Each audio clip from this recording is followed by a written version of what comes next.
Have you ever wondered what happens when two ancient Greek gods clash over the mastery of nature itself? Imagine waves as tall as mountains crashing against the shores of Greece, while a goddess stands resolute against their fury. This is the tale of how Athene, goddess of wisdom and strategic warfare, proved her divine might against Poseidon, the temperamental ruler of the seas. In the golden age of ancient Greece, when gods walked freely among mortals, the realms of divine power were clearly defined. Poseidon commanded the vast oceans, his trident stirring up storms that could shatter coastlines. Athene, born from Zeus's head fully grown and armed, governed wisdom, strategic warfare, and the practical arts of civilization. Yet sometimes, even the most established boundaries between divine powers were tested. The conflict began when sailors and coastal dwellers increasingly turned to Athene for protection during their maritime ventures. They had grown weary of Poseidon's unpredictable nature, his tendency to wreck ships on a whim, and his storms that devoured entire fleets. These mortals recognized that Athene's gift of wisdom might offer a safer passage across the treacherous seas than Poseidon's volatile favors. Poseidon, his pride wounded by this shift in mortal allegiance, unleashed his fury upon the Mediterranean. Waves rose like liquid mountains, storms darkened skies that had never known such darkness, and the seas churned with unprecedented violence. His message was clear. No other deity, not even Zeus's favorite daughter, could challenge his dominion over the waters. Athene watched from Mount Olympus as coastal cities suffered and trade routes became impassable. Unlike her impulsive uncle, she understood that true power lay not in destruction, but in mastery and control. She knew she must act, not just to protect her mortal followers, but to demonstrate that wisdom could tame even the wildest forces of nature.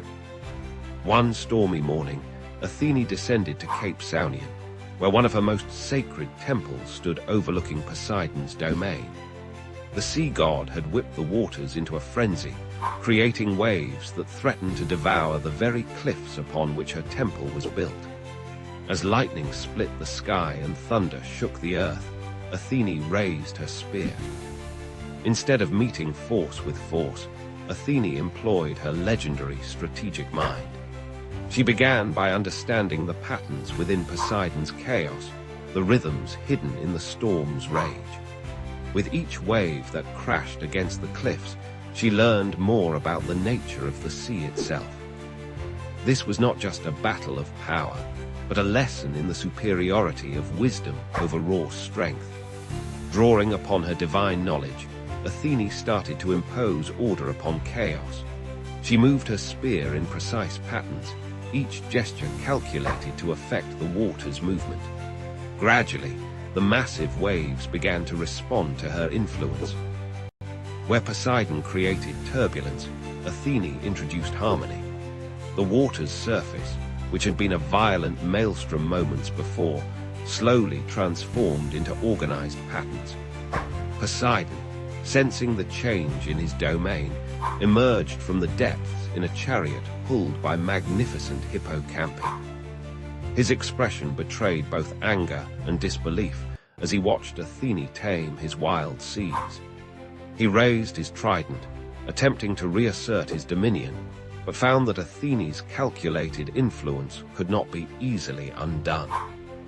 The goddess demonstrated that true mastery comes not from the ability to create chaos, but from the wisdom to understand and guide natural forces.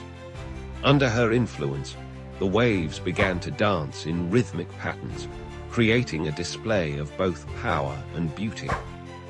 Ships that had been tossing helplessly in the storm found themselves guided safely to harbor by these newly organized currents. This display of divine wisdom over brute force drew the attention of the other Olympians. Zeus himself appeared in the storm clouds above, observing the contest between his daughter and his brother. Even he had not expected Athene to demonstrate such masterful control over another god's domain. Poseidon, though his pride was wounded, could not deny the elegance of Athene's solution. She had not sought to strip him of his power over the seas, but had instead shown how wisdom could work in harmony with natural forces. This lesson resonated deeply with the ancient Greeks, who saw in it a reflection of their own struggles to build civilization in harmony with nature's power. The aftermath of this divine demonstration changed how mortals viewed their relationship with the sea. They learned that respect for Poseidon's power, combined with Athene's wisdom, offered the best protection during maritime ventures. Sailors began to pray to both deities, seeking Poseidon's favor for calm waters, while asking Athene for the wisdom to navigate them safely. This story, passed down through generations, teaches us that true power lies not in the ability to destroy, but in the wisdom to understand and guide. It reminds us that even the most turbulent forces in our lives can be mastered through knowledge, strategy, and patient understanding. Just as Athene proved that wisdom could calm the mightiest waves, we too can face our challenges not with brute force, but with thoughtful determination and strategic thinking. The temples at Cape Saunian still stand today, monuments to both Athene and Poseidon, reminding visitors of this ancient lesson in the triumph of wisdom over chaos. In their weathered columns, we can still feel the echo of that divine contest, where a goddess of wisdom proved that understanding nature's power is greater than. What if the entire universe was actually dancing, not just metaphorically, but literally pulsing with the rhythm of creation and destruction? In Hindu mythology, this cosmic dance is performed by one of the most enigmatic deities, Lord Shiva, the destroyer of ignorance and the harbinger of transformation. Shiva exists beyond time itself, dwelling in the snow-capped peaks of Mount Kailash in the Himalayas. He is part of the divine trinity, along with Brahma the creator and Vishnu the preserver. While Brahma creates and Vishnu maintains, Shiva dissolves not just the physical universe, but also the ego, ignorance, and attachments that bind human consciousness. Picture Shiva in his most iconic form as Nataraja, the cosmic dancer. His dance, called the Tandava, represents the 5 activities of the cosmos: creation, preservation, destruction, concealment, and revelation. In his upper right hand, he holds the Damaru, a drum that beats the rhythm of creation. His upper left hand carries Agni, the fire of destruction. His lower right hand shows the Abhaya Mudra, bestowing protection, while his lower left hand points to his raised foot, symbolizing liberation. The circle of fire surrounding him represents the cosmic cycle of birth and death. Under his right foot lies the demon of ignorance, crushed by divine wisdom. This sacred image, found in temples and museums worldwide, has even been displayed at CERN, where scientists study the dance of subatomic particles, acknowledging the profound connection between ancient wisdom and modern physics. But Shiva is not just the cosmic dancer. He is also the perfect yogi, seated in deep meditation atop Mount Kailash. His body smeared with ash, wearing a tiger skin, with the crescent moon adorning his matted locks. He represents the ultimate renunciate. The ash reminds us that all material existence eventually returns to its basic elements. The snake around his neck symbolizes the Kundalini energy that yogis seek to awaken. Perhaps most striking is Shiva's third eye, centered on his forehead. This is not a physical eye, but the eye of wisdom that sees beyond duality. When opened, it can reduce desires and delusions to ashes, just as it once burned Kama, the god of desire, who dared to disturb Shiva's meditation. Yet Shiva is also a loving family man, sharing his life with his consort Parvati, the daughter of the mountains. Their love story is legendary, how Parvati performed intense penance to win Shiva's attention, how she reminded him that while detachment is important, divine love is equally sacred. Their sons, Ganesha and Kartikya, complete this divine family, showing that spiritual life need not mean abandoning worldly responsibilities. Shiva's throat is blue, earning him the name Nilakantha, the blue-throated one. This comes from the story of Samudra Manthan, the churning of the cosmic ocean. When deadly poison emerged threatening all existence, Shiva drank it to save the universe. Instead of swallowing it, he held it in his throat, turning it blue. This teaches us that even poison can become medicine in the hands of the wise. Devotees worship Shiva through the lingam, a symbolic form representing the formless nature of the divine. The lingam, often set in a circular base called the yoni, represents the union of consciousness and energy, the divine masculine and feminine principles that pervade all creation. Shiva teaches us profound truths through his very appearance. His matted locks show that external beauty is meaningless. The Ganges flowing from his hair reminds us to let divine grace flow through us to serve others. The serpents around his body represent mastery over fear and desire. Even his vehicle, the bull Nandi, symbolizes Dharma, the eternal law that supports the universe. The mantra Om Namah Shivaya, I bow to Shiva, is chanted by millions daily. Each syllable represents an element: earth, water, fire, air, and space, plus the individual soul seeking union with cosmic consciousness. This simple yet powerful mantra is said to contain all wisdom. Shiva's message for our modern world is clear: transformation requires letting go. Just as he burns away impurities, we must be willing to release what no longer serves our growth.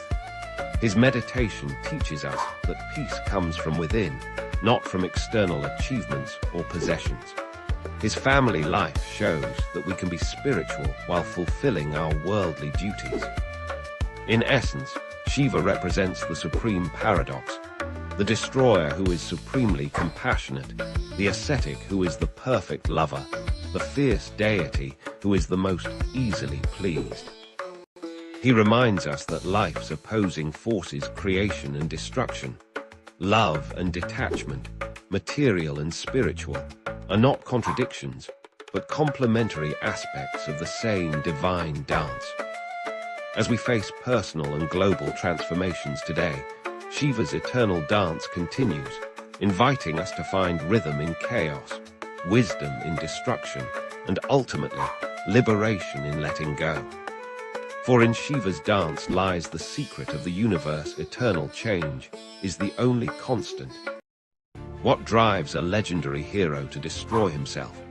In ancient Greece, even the mightiest warriors could fall victim to their own demons, and few tales illustrate this better than the tragic story of Ajax the Great.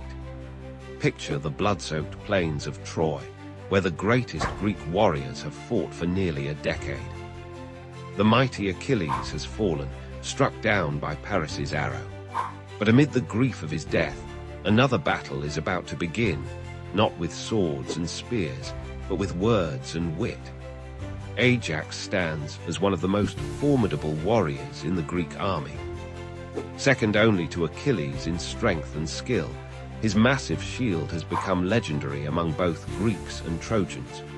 Standing 7 feet tall, Ajax embodies the perfect warrior, brave, loyal, and unshakable in battle.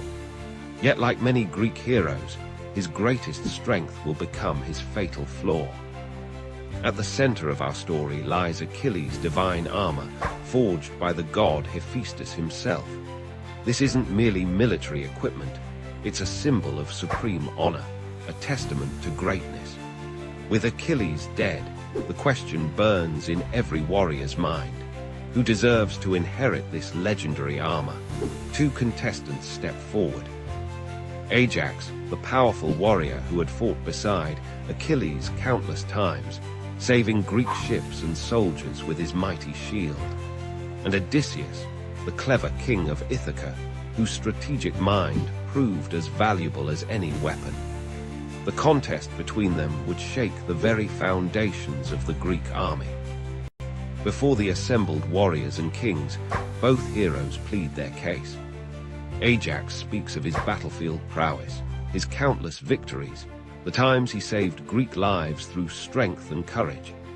His words are direct, proud, reflecting his nature as a warrior who lets actions speak louder than words.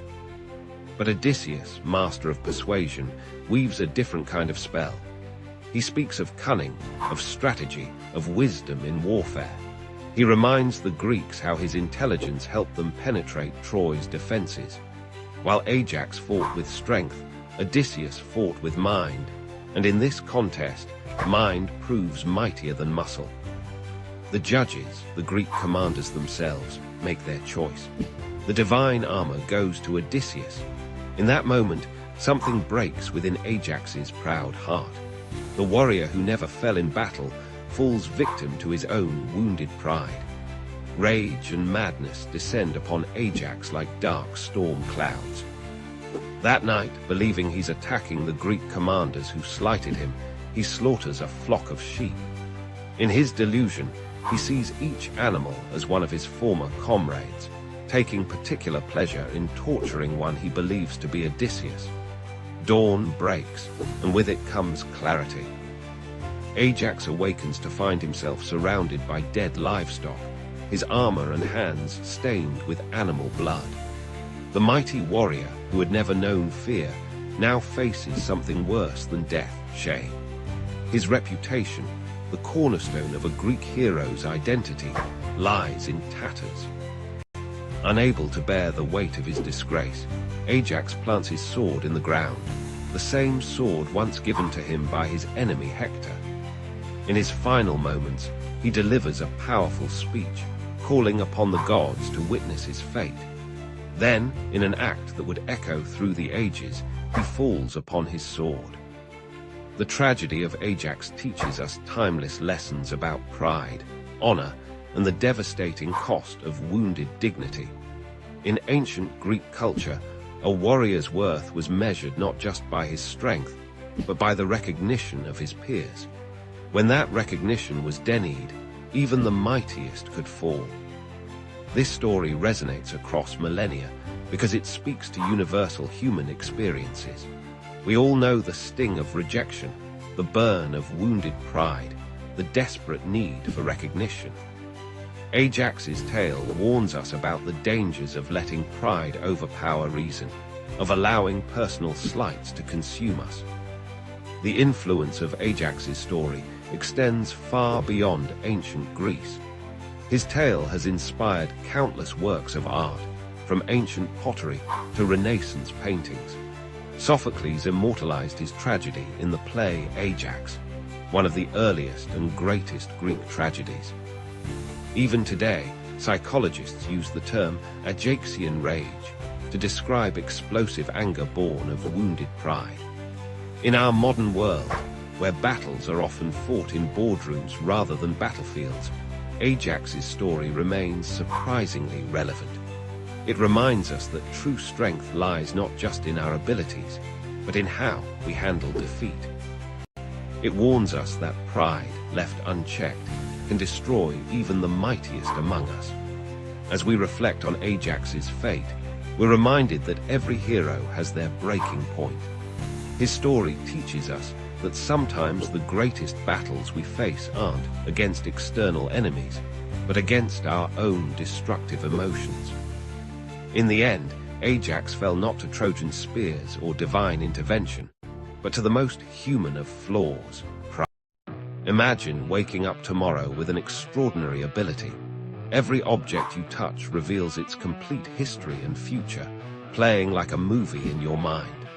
From the morning coffee mug showing its creation in a factory to the ancient ring predicting its fate centuries ahead. Suddenly, every item tells its story. But as we're about to discover, this power would transform our world in ways you'd never expect. Let's start with what seems obvious. Crime would change forever. Touch a murder weapon, and you'd instantly know who wielded it. Touch a stolen painting, and you'd see every hand it passed through. But here's where it gets interesting.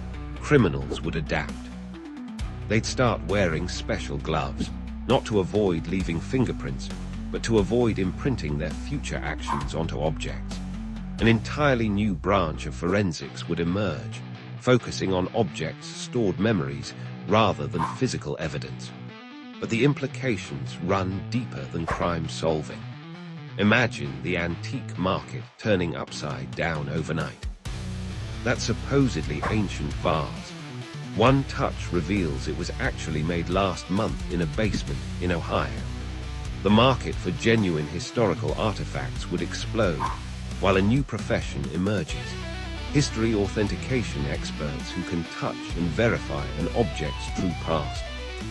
Some antiques would skyrocket in value when their touch histories reveal connections to famous historical figures nobody knew about. Here's something less obvious: the emergence of clean object markets. People would start paying premium prices for factory-fresh items that haven't been touched by human hands. Why? Because nobody wants to buy a coffee table and suddenly experience the previous owner's entire family drama. Manufacturers would develop special handling protocols, creating entire factories where robots handle everything to keep objects' histories pristine. Think about the psychological impact. Touch your grandfather's old watch, and you might see both heartwarming memories and uncomfortable truths about his life you were never meant to know. Therapists would need to specialize in helping people cope with unwanted historical knowledge. Support groups would form for people traumatized by accidentally touching objects involved in tragic events. The privacy implications would reshape society. Giving someone a gift would mean sharing a piece of your past and future with them. Dating would transform. Imagine touching your date's phone and seeing their true intentions. We develop new social etiquettes around touching objects, and people would become intensely protective of their personal items. But here's where it gets really fascinating. The future-seeing aspect would create paradoxes. Touch your laptop, see it breaking next week, and decide to be more careful. Does that change the future you just saw? A whole field of philosophy would emerge around these temporal contradictions. Some people would become obsessed with touching objects to glimpse their futures, while others would avoid touching anything to prevent knowing their destiny. The business world would never be the same. Investment firms would hire people with particularly clear object-reading abilities. Touch a company's products, see their future market performance. But this would create new forms of insider trading. How do you regulate knowledge gained from future-sensing abilities? Education would transform too. History classes would involve students touching preserved artifacts to experience events firsthand. But this raises questions. Should children be allowed to touch objects that might show them disturbing historical events? Schools would need policies about appropriate touching age for different historical items. Consider the emergence of history-blocking materials, special coatings or containers that prevent people from reading an object's past or future. These would become essential for maintaining privacy and preventing information leaks. Governments would classify certain objects as touch-restricted for national security reasons. Real estate would face a revolution. House hunters would know every detail about a property's past and future just by touching the walls. Insurance companies would require touch assessments before issuing policies. But would you want to buy a house if you could see it burning down in 20 years? Museums would transform from look-but-don't-touch institutions into interactive experience centers. But they'd need elaborate systems to prevent visitors from accessing sensitive historical information through touch. Some artifacts might reveal secrets that could rewrite history books or upturn religious beliefs. Perhaps most profoundly, our relationship with everyday objects would change forever.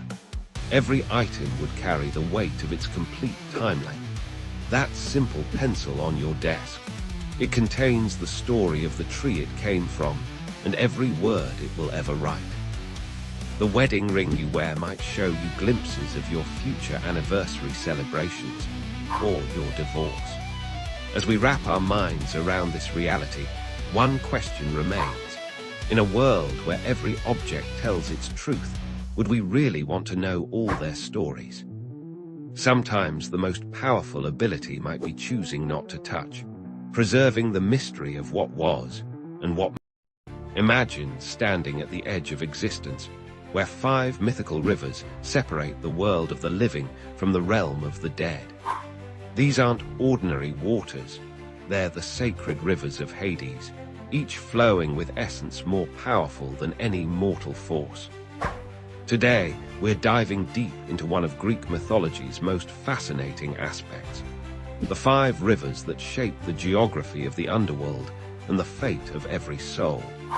In ancient Greek belief, when someone died, their soul had to navigate these mysterious waters to reach their final destination. The Greeks didn't see death as an end, but rather a transition, and these 5 rivers were the pathways through which every soul had to pass. Let's begin with the Acheron, known as the River of Woe. Picture dark waters churning with the grief of countless souls who have passed through its depths. The ancient Greeks believed this was the main entrance to the underworld, where Charon, the infamous ferryman, would wait with his boat. Only those who could pay with a golden coin, traditionally placed in the mouth of the deceased, would be granted passage. Those who couldn't pay were doomed to wander its shores for 100 years. Next flows the Phlegethon, the River of Fire. Unlike any river in our world, its waters burn with eternal flames. This river of liquid fire encircles Tartarus, the deepest and most terrible part of the underworld, where the greatest sinners face their punishment.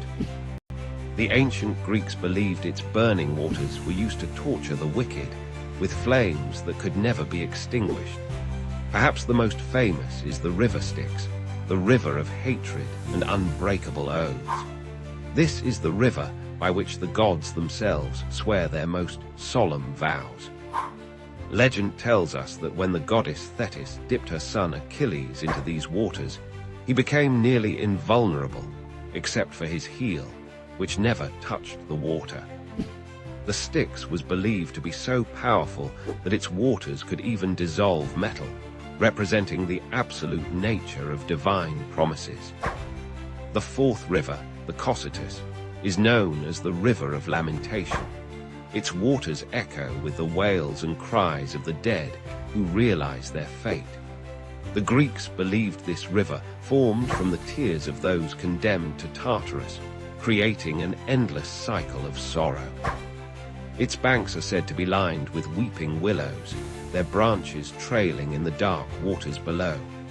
Finally, we come to the Lethe, the River of Forgetfulness. This might be the most philosophically intriguing of all the rivers. Those who drank from its waters would forget their entire mortal life. Every joy, every sorrow, every memory would be washed away. The Greeks believed this river was crucial for reincarnation, as souls preparing to return to the world of the living would drink from the Lethe to begin their new life with a clean slate. These rivers weren't just geographical features of the underworld. They represented fundamental aspects of the human experience with death. The Acheron embodied the sorrow of separation. The Phlegethon represented divine justice. The Styx stood for the finality of death and the weight of promises. The Cocytus reflected the natural grief of loss, and the Lethe symbolized the possibility of renewal and rebirth. The influence of these 5 rivers extends far beyond ancient Greece. Their names and meanings have permeated literature, art, and popular culture throughout history. Dante referenced them in his Divine Comedy, and countless artists have depicted their mysterious waters. Even today, we use phrases like Stygian darkness to describe something particularly gloomy or impenetrable. Modern psychology has found parallels between these rivers and the stages of grief. The Acheron represents denial and isolation, the Phlegethon anger, the Cocytus bargaining, the Styx depression, and the Lethe acceptance. This shows how deeply the ancient Greeks understood human nature and our relationship with mortality. The rivers also reflect the Greek understanding of justice and cosmic order. They believed that every action had consequences, and these rivers were part of the divine mechanism that ensured fairness in the afterlife. The wealthy couldn't bribe their way to a better fate, and the wicked couldn't escape their punishment. Today, as we face our own questions about mortality and justice, these ancient rivers continue to resonate. They remind us that every culture grapples with the same fundamental questions. What happens after death? How do we face our past actions? What does it mean to start anew? The 5 rivers of Hades stand as a testament to the sophistication of Greek mythology and its enduring relevance. They tell us that death isn't simply an end, but a complex journey through sorrow, justice, binding oaths, lamentation, and ultimately, the possibility of renewal. In their dark waters, we see reflected our own hopes, fears, and eternal questions about what lies beyond the veil of mortality. What lengths would you go to protect your love and kingdom? In ancient Greece, one remarkable queen's answer to this question became legendary, as she employed wit and wisdom to outmaneuver an army of suitors who threatened everything she held dear. In the grand palace of Ithaca, Queen Penelope faced a crisis that would test both her loyalty and cleverness. Her husband, the legendary King Odysseus, had been absent for nearly 20 years. First, he'd gone to fight in the Trojan War, and then, due to the gods' interference, his journey home became an epic odyssey of its own. While tales of his adventures spread across the Mediterranean, Penelope's own story of resilience unfolded within the walls of their palace. As years passed without word from Odysseus, noble families from across Greece became convinced the king must surely be dead. More than 100 suitors descended upon Ithaca, each hoping to marry Penelope and claim the throne. These men weren't merely persistent, they were parasites, making themselves at home in the palace, feasting daily on the kingdom's resources and depleting the royal wealth that rightfully belonged to Penelope's son, Telemachus. But Penelope, blessed with intelligence that rivaled her husband's legendary cunning, refused to be forced into a marriage she didn't want. Yet she couldn't simply reject the suitors outright. Doing so might provoke them into violence, endangering both her life and her son's claim to the throne. She needed a strategy that would buy her time while maintaining the delicate balance of power. That's when Penelope devised one of the most brilliant deceptions in Greek mythology. She announced to the suitors that she would choose a new husband, but only after she completed weaving a funeral shroud for Odysseus's elderly father, Laertes. This was a perfectly reasonable request. Preparing burial clothes for family members was a traditional duty of Greek noblewomen. The suitors could hardly object to such a pious act without revealing their true, dishonorable intentions. What the suitors didn't know was that Penelope had transformed this simple task into an ingenious trick. Each day, she would sit at her loom in full view of the palace, diligently weaving the elaborate burial shroud. But each night, by the light of torches, she would secretly unravel her day's work. This way, the shroud never neared completion, and Penelope kept her unwanted suitors at bay. For 3 years, this clever deception continued. While the suitors grew increasingly frustrated, none suspected the truth behind the never-ending weaving project. Penelope's hands worked tirelessly, weaving by day, unraveling by night, while her mind remained fixed on her beloved Odysseus, hoping against hope for his return. But as with many secrets in ancient Greece, the truth eventually came to light. One of Penelope's servants, perhaps seeking favor with the suitors, revealed her mistress's nightly unraveling. The suitors were furious at being outwitted by a woman, and their demands for her to choose a husband grew more aggressive.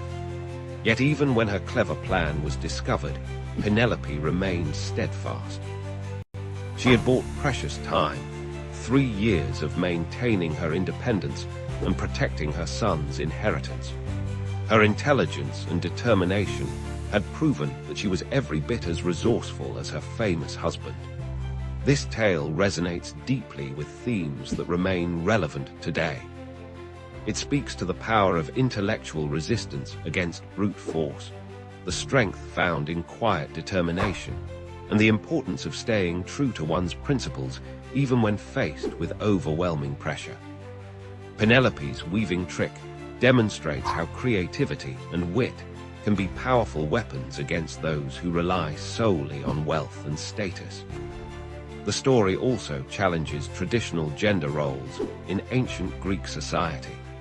While the suitors attempted to claim power through aggressive pursuit and intimidation, Penelope maintained control through cunning and peaceful resistance. Her loom became both a symbol of traditional feminine duties and a tool of sophisticated political maneuvering. In Greek art and literature, Penelope's weaving has become a powerful metaphor for loyalty, patience, and clever resistance. Countless ancient vases depict her at her loom, and her story has inspired artists and writers for over 2 millennia. The phrase Penelope's web entered common language, referring to any task that seems never-ending or any clever plan to buy time. What makes Penelope's story particularly compelling is that she didn't need divine intervention or magical powers to overcome her challenges. Unlike many Greek myths where gods and monsters dominate the narrative, Penelope relied entirely on her own intelligence and determination. She proved that sometimes the greatest power lies not in physical strength or divine favor, but in the quiet persistence of human ingenuity. Today, Penelope's tale continues to inspire. Her story reminds us that resistance doesn't always require grand gestures or open confrontation. Sometimes, the most effective strategy is patient, intelligent manipulation of circumstances, turning seemingly powerless positions into sources of strength. In a world that often celebrates immediate action and direct conflict, Penelope's careful, measured approach offers an alternative model of power and resistance that remains remarkably relevant. Thank you for watching. Please like, share, and subscribe for more amazing. Have you ever wondered if love could be so powerful that it could transform a mortal into a goddess? In ancient Greece, they told a tale that proved exactly that, the extraordinary story of Psyche and Cupid, where mortal beauty dared to challenge divine law, and love conquered all obstacles in its path. In a distant Greek kingdom, there lived a princess named Psyche, whose beauty was so breathtaking that people began worshipping her instead of Venus, the goddess of love and beauty. Mortals abandoned Venus's temples, leaving them covered in dust, while they flocked to catch a glimpse of Psyche's radiant face. Yet despite her divine-like appearance, Psyche felt desperately alone. No mortal man dared to court someone so beautiful they thought she must be a goddess. Venus, consumed by jealousy, devised a cruel plan. She commanded her son Cupid, the mischievous god of love, to make Psyche fall in love with the most hideous creature on earth. But fate had other plans. When Cupid saw Psyche, he was so startled by her beauty that he accidentally pricked himself with his own arrow of love. In that instant, the god of love himself fell hopelessly in love with the mortal princess. Concerned by their daughter's lack of suitors, Psyche's parents consulted an oracle of Apollo. The oracle's response was devastating. Psyche was to be left on a mountain, where a terrible monster would claim her as his bride. With heavy hearts, they followed the oracle's command. But instead of a monster, the gentle west wind carried Psyche to a magnificent palace floating among the clouds. In this magical palace, invisible servants attended to Psyche's every need. And each night, in complete darkness, her mysterious husband would visit her. He made one condition: she must never attempt to see his face. For a time, Psyche lived in perfect happiness, though she longed to know the identity of her loving husband. But happiness rarely stays unchallenged. Psyche's jealous sisters visited and planted seeds of doubt in her mind.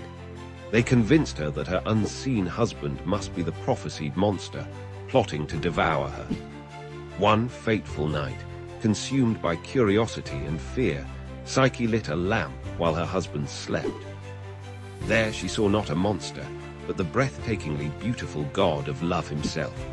In her surprise, Psyche's hand trembled, and a drop of hot oil fell on Cupid's shoulder. He awoke, and in his pain and betrayal, flew away, leaving Psyche alone in the now empty palace. The magical servants vanished, and the beautiful home crumbled to dust around her.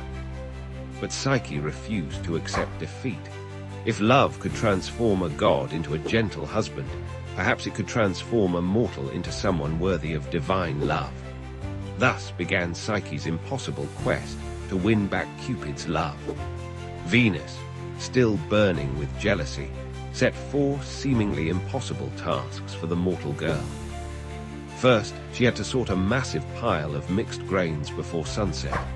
Tiny ants, moved by her dedication, came to her aid. Next, she had to gather golden wool from violent, deadly sheep. A river reed whispered the secret of collecting wool caught in brambles instead. The third task required collecting water from the source of the river Styx, where dragons guarded the treacherous cliffs. Jupiter's eagle himself helped her complete this task, but the final challenge seemed truly impossible. Venus demanded Psyche journey to the underworld itself to bring back a portion of Proserpina's beauty in a box. Guided by a mysterious voice, Psyche navigated the dangers of the underworld. She avoided the temptation to help suffering souls, kept coins in her mouth for Charon the ferryman, and gave treats to Cerberus, the 3-headed guard dog. Yet after successfully completing her mission, curiosity once again got the better of her. Psyche opened the box, hoping to take a tiny bit of divine beauty for herself. But the box contained no beauty. Instead, it held the sleep of the dead. As Psyche fell into a death-like slumber, Cupid, who had been watching over her throughout her trials, could no longer stay away. His love for her had only grown as he witnessed her courage and determination. He wiped the deadly sleep from her eyes and pleaded with Jupiter to make their love legitimate. Moved by their devotion, Jupiter granted Psyche immortality. Even Venus, seeing how far a mortal would go for love, finally accepted their union. Psyche became the goddess of the soul, and her marriage to Cupid was celebrated with a grand feast on Mount Olympus. Their daughter was named Volupta's pleasure, symbolizing the union of love and the soul. This timeless tale reminds us that true love requires more than just physical beauty. It demands trust, courage, and perseverance. Psyche's journey from mortal to goddess shows us that love has the power to transform not just our circumstances, but our very being. Her story has inspired countless artists and writers throughout history, from ancient Roman frescoes to Renaissance paintings, and continues to captivate audiences today. In the end, Psyche and Cupid's story teaches us that the greatest obstacles to love often come from our own doubts and fears. Yet when we face these challenges with determination and faith, even the impossible becomes possible. After all, isn't that what love is all about? Believing in something greater than ourselves, even when the gods themselves seem to stand. Have you ever wondered what it would be like to wield the power of lightning, command the seas, or rule the underworld? For the ancient Greeks, these weren't just flights of fancy.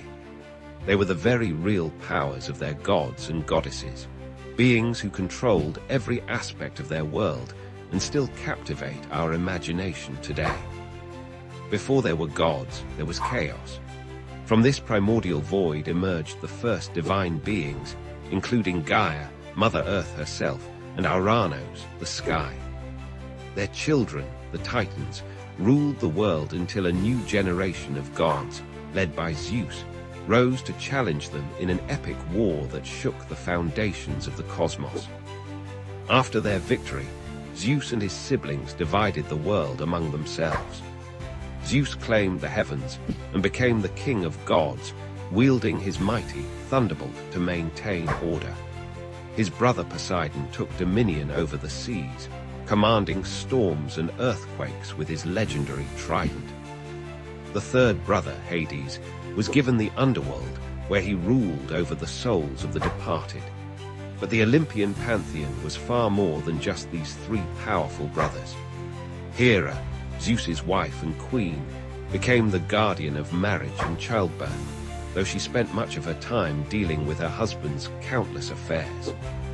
Athene, who sprang fully grown from Zeus's head, embodied wisdom and strategic warfare, becoming the patron goddess of Athens and a champion of heroes. Apollo and Artemis, the divine twins, brought light and darkness to the world. Apollo drove the sun chariot across the sky and presided over music, prophecy, and healing. His sister Artemis, the skilled huntress, protected the wilderness and its creatures while racing through forests with her silver bow. Aphrodite, born from the sea foam, wielded power perhaps greater than any weapon, love itself. Her beauty sparked wars and toppled kingdoms, while her son Eros shot golden arrows that made even the mighty Zeus fall helplessly in love with mortals. Ares, the god of war, reveled in battle and bloodshed, while Hephaestus, the divine craftsman, created wonders in his volcanic forge, including Zeus's thunderbolts and Achilles' famous armor. Hermes, the swift messenger of the gods, guided travelers and souls alike with his winged sandals, while also moonlighting as the patron of merchants and thieves. These gods were far from perfect. They displayed very human flaws: jealousy, pride, anger, and desire. Zeus's numerous affairs drove Hera to fits of vengeful rage. Apollo's pride led him to flay alive a satyr who dared challenge him to a musical contest. Aphrodite's vanity sparked the Trojan War when she claimed to be the most beautiful goddess. The gods frequently meddled in human affairs, sometimes helping, sometimes hindering. They blessed their favorites with extraordinary gifts and cursed their enemies with terrible fates. Athene guided Odysseus home from Troy, while Poseidon tried to destroy him. Apollo granted Cassandra the gift of prophecy, but cursed her so no one would believe her predictions. Their temples dotted the ancient landscape, from the magnificent Parthenon in Athens to the Oracle of Delphi, where Apollo's priestess delivered mysterious prophecies. People offered sacrifices, held festivals, and competed in athletic games to honor these divine beings, believing their favor could mean the difference between prosperity and ruin. The influence of these gods extends far beyond ancient Greece. Their stories have inspired countless works of art, from Renaissance paintings to modern novels and blockbuster movies. Their names grace our planets, chemical elements, and spacecraft. Their symbols and attributes still appear in corporate logos and government seals. But perhaps most importantly, these gods and goddesses represent timeless aspects of human nature and experience. Zeus represents authority and justice, but also the corruption of power. Aphrodite embodies love's ability to create or destroy. Athene shows how wisdom and strength can coexist. Their stories help us understand our own struggles with power, love, destiny, and mortality.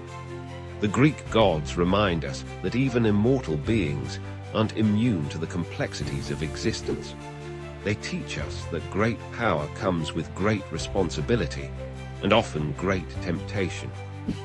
Their tales warn us about the dangers of hubris, while celebrating the potential for greatness in both divine and human nature. Today, while we may not worship at their temples or offer them sacrifices, the Greek gods and goddesses continue to reign in our cultural imagination. Their stories still resonate because they reflect universal truths about power, family, love, and the eternal struggle between order and chaos.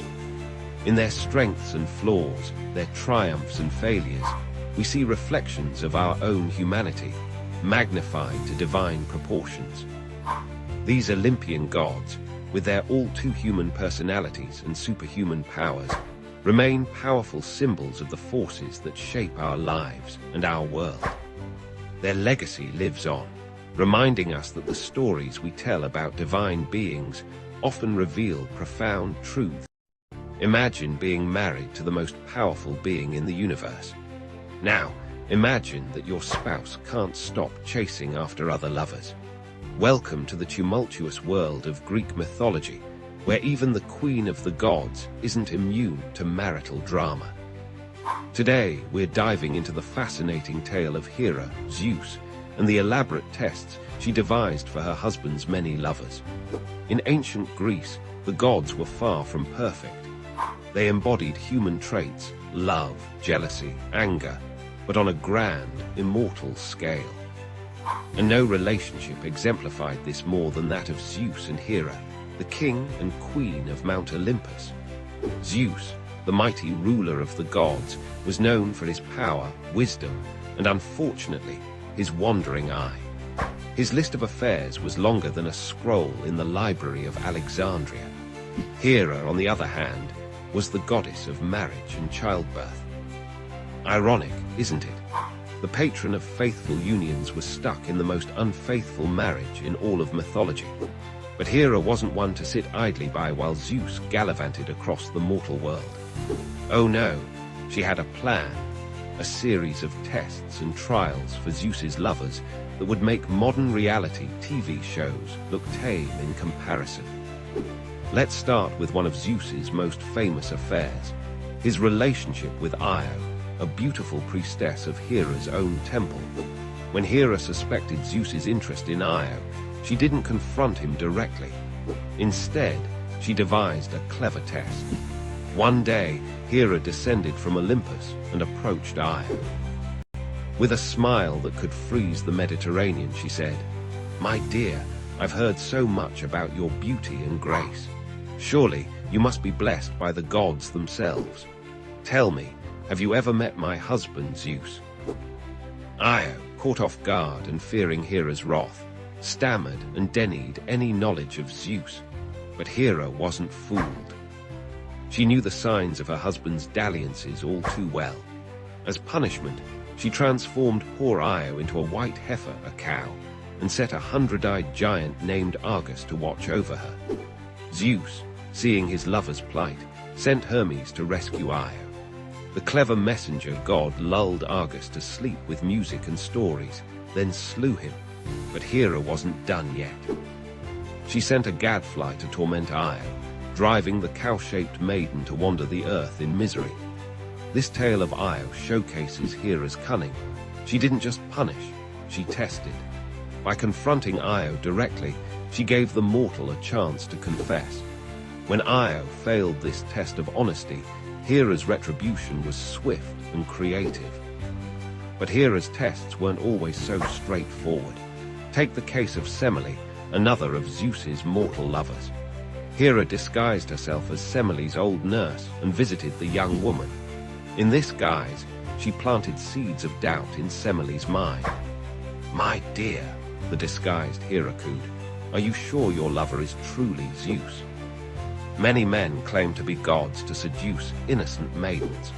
If he is Zeus, surely he would appear to you in all his divine glory." Semele, naive and in love, took this advice to heart. The next time Zeus visited, she made him swear on the river Styx an unbreakable oath for the gods to grant her one wish. Zeus, besotted, agreed without hesitation. Semele then asked to see him in his true, divine form. Zeus was horrified. He knew that no mortal could withstand the sight of a god's true form, but bound by his oath, he had no choice. He revealed himself in all his thunderous, lightning-wreathed glory. Poor Semele was instantly incinerated. This test was particularly devious. Hera used Semele's own insecurity and Zeus's rashness against them both. It wasn't just a punishment, it was a test of wisdom and restraint, one that both Zeus and Semele failed spectacularly. But perhaps Hera's most famous test was the one she devised for Heracles, Zeus's demigod son. From the moment of his birth, Hera despised Heracles as living proof of Zeus's infidelity. She sent 2 serpents to kill the infant Heracles in his crib, but the supernaturally strong baby strangled them with his bare hands. Realizing that direct action wouldn't work, Hera opted for a more insidious approach. She manipulated events to drive Heracles temporarily mad, causing him to kill his own wife and children. When Heracles came to his senses, he was devastated and sought redemption. This is where Hera's test truly began. She influenced the Oracle of Delphi to prescribe a series of seemingly impossible tasks for Heracles, the famous 12 labors. These included slaying the indestructible Nemean lion, capturing the Erymanthian boar, and cleaning the vast Augean stables in a single day. Each labor was designed to be an insurmountable challenge, a test not just of Heracles' strength, but of his wit, courage, and perseverance. Hera hoped these tasks would break him, or better yet, kill him. But Heracles surprised everyone, perhaps even himself, by completing all 12 labors. In doing so, Heracles not only redeemed himself, but achieved immortality, becoming one of the most celebrated heroes in Greek mythology. Ironically, Hera's attempt to destroy him had only made him stronger and more famous. These tales of Hera's tests reveal much about the ancient Greek view of the gods and human nature. The gods, for all their power, were flawed beings, subject to jealousy, anger, and pettiness. Hera, in particular, represents the complexity of human emotions, the pain of betrayal, the desire for revenge, but also cunning and resourcefulness. Her tests often backfired, creating some of the most enduring myths in Western culture. Io's wanderings explained the geography of the known world to the Greeks. Semele's fate led to the birth of Dionysus, the god of wine and revelry. And Heracles' labors became a template for the hero's journey, influencing storytelling for millennia to come. But these myths also serve as cautionary tales. They warn against the dangers of jealousy, the consequences of infidelity, and the unpredictable nature of divine intervention in mortal affairs. They remind us that even the most powerful beings can be undone by their own flaws, and that wisdom and restraint are as important as strength and cunning. In modern times, we might not believe in Zeus hurling thunderbolts or Hera transforming people into animals, but the themes these myths explore, love, jealousy, revenge, redemption, are as relevant today as they were thousands of years ago. We see echoes of Hera's tests in our own lives and culture.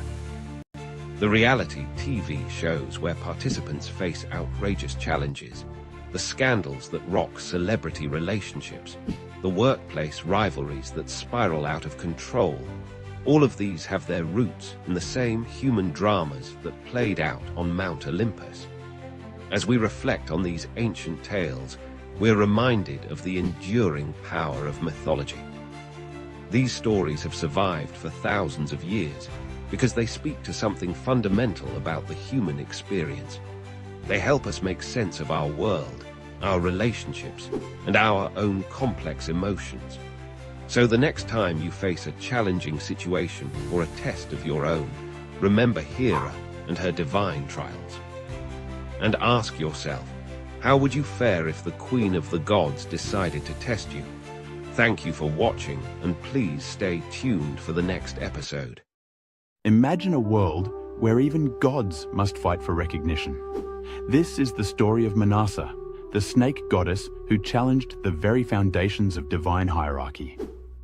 In the celestial realms of Hindu mythology, where deities reign supreme and cosmic battles shape the universe, there existed a goddess unlike any other. Manasa, the serpent deity, born from the mind of the great sage CashApp, was destined for an extraordinary journey. Manasa's birth was no ordinary event. She emerged from CashApp's meditation, a living embodiment of his thoughts on snake lore and poison. Her very essence was intertwined with these potent forces, making her a unique and formidable presence in the pantheon of gods. But being extraordinary didn't guarantee acceptance. Manasa found herself in a precarious position, caught between the world of gods and mortals. The established deities, particularly Shiva, the destroyer, viewed her with suspicion. They questioned her right to be worshipped, her place among them. Undeterred, Manasa embarked on a quest for recognition. She knew her powers were real, her domain vital. Snakes, after all, were both feared and revered in the mortal world. They symbolized danger and protection, death and renewal. Manasa understood that her role as their goddess was crucial for maintaining cosmic balance. Her journey took her to the mortal realm, where she sought devotees among the people. She appeared to farmers, healers, and common folk, demonstrating her power over snakes and her ability to cure their venomous bites. Slowly, whispers of a new goddess began to spread. But not everyone was willing to accept Manasa. In the kingdom of Champaka lived a wealthy merchant named Chand Sadagar. He was a devout worshipper of Shiva and refused to acknowledge Manasa's divinity. This rejection became the central conflict in Manasa's story, a test of her resolve and divine status. Manasa approached Chand, requesting his worship. She said, "O merchant, I am Manasa, goddess of snakes. Offer me your devotion, and I shall protect you and your kin from the dangers of serpents." But Chand, proud and stubborn, replied, "I bow only to Lord Shiva. I need no protection from a self-proclaimed goddess." This rejection ignited a battle of wills that would span years. Manasa, determined to prove her worth, unleashed her powers. She sent snakes to destroy Chand's gardens, sink his ships, and threaten his family. With each calamity, she offered him a chance to relent, to accept her divinity. But Chand remained steadfast. He cried out to Shiva, "O Mahadeva, protect me from this pretender." And for a time, Shiva's blessings shielded him from Manasa's wrath. This divine tug-of-war illustrated a profound truth in Hindu philosophy: the interconnectedness of all deities and the complex nature of devotion. As the conflict escalated, it caught the attention of other gods. They watched with interest, some sympathizing with Manasa's struggle, others wary of upsetting the established order. This cosmic drama reflected the earthly struggles of acceptance and change, a theme that resonates even in our modern world. Manasa's perseverance began to pay off. More and more mortals turned to her for protection, offering prayers and rituals in her name. Her power grew with each new devotee, challenging the notion that divinity was a fixed, unchanging state. The tide turned when Chand's son, Lakhinder, fell victim to a deadly snakebite on his wedding night. In her grief, Behula, Lakhinder's wife, turned to Manasa for help. She undertook a perilous journey, floating down the river with her husband's lifeless body, facing numerous trials. Behula's unwavering faith touched Manasa deeply. In this moment, the goddess realized that true divinity lay not just in power, but in compassion and the ability to inspire devotion. She restored Lakhinder to life, proving her divine capabilities once and for all. This act finally broke Chand's resistance. He saw the truth of Manasa's godhood and the folly of his stubborn denial. In a moment of humility, he offered her worship, but with a twist that spoke to his enduring pride. He turned his back and offered flowers with his left hand, a less respectful form of worship. Manasa accepted this imperfect devotion, understanding that change comes slowly and that even flawed recognition is a step towards acceptance. This teaches us a valuable lesson about tolerance and the gradual nature of spiritual growth. With Chand's acknowledgement, Manasa's position in the divine hierarchy was secured. She became known as Manasa Devi, a goddess of snakes, fertility, and protection. Her story spread throughout the land, inspiring devotion and respect. The tale of Manasa's struggle carries deep significance in Hindu thought. It illustrates the fluid nature of the divine pantheon, showing that new deities can emerge and gain acceptance. This reflects the adaptable, inclusive nature of Hinduism itself. Moreover, Manasa's journey embodies the concept of tapasya, or spiritual austerity. Through her persistent efforts and unwavering belief in her own divinity, she achieved her goal. This teaches us the power of determination and faith in achieving our life's purpose. The conflict between Manasa and Chand also highlights the tension between tradition and change, a theme relevant to all societies. It shows how established beliefs can be challenged and expanded, making room for new ideas and diverse perspectives. In the end, Manasa's story is one of empowerment. It tells us that even in the face of rejection and adversity, one can rise to claim their rightful place. It encourages us to persist in our goals, to believe in our inherent worth, and to seek recognition for our true selves. As we reflect on this ancient tale, we can draw parallels to our modern struggles for acceptance and recognition. Like Manasa, we too may face skepticism and rejection in our pursuits. But her story reminds us that with perseverance, compassion, and unwavering faith in ourselves, we can overcome any obstacle. The story of Manasa, the snake goddess, continues to slither through the consciousness of millions, reminding us of the power of belief, the importance of acceptance, and the ever-evolving nature of spirituality. In her journey from obscurity to divinity, we find a timeless tale of triumph that still holds meaning in our rapid